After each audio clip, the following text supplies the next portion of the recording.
Ada fasya sandar, Bek. Kalau ikut Mek ni dekat dah ni. Nak apa dah ni? Tak apalah. Homestay murah, Abang. Weh, besar sangat homestay dia. Mantap ah. Lu tu Assalamualaikum, Bek.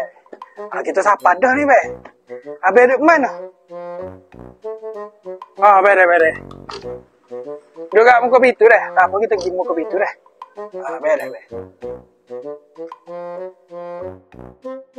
Ya, habis di sini. Ada sini. Mari. Naik atas. Anak koci, Bek. Mari kita tunjuk. Naik atas. Naik atas. Mari.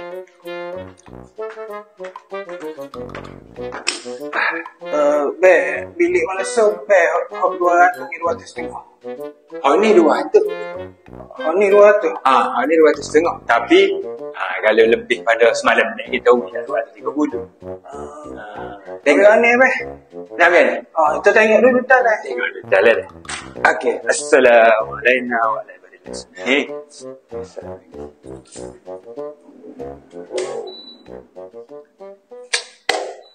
Luah kalau bilik 3. Bek, ada fasya sandar, Bek. Bukan. Beranda. Bukan fasya sandar. Ni beranda. Dah tengok kak? No.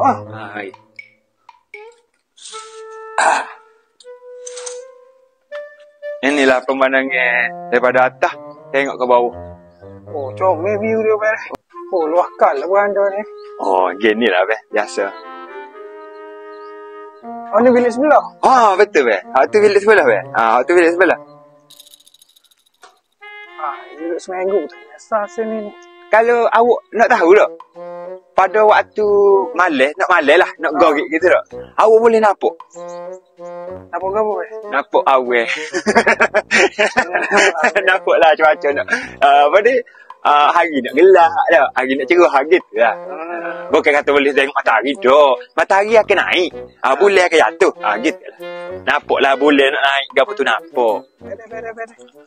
Mari pakak mari bawa bini anak jalan. Renti kuah hati. Itu demo rasa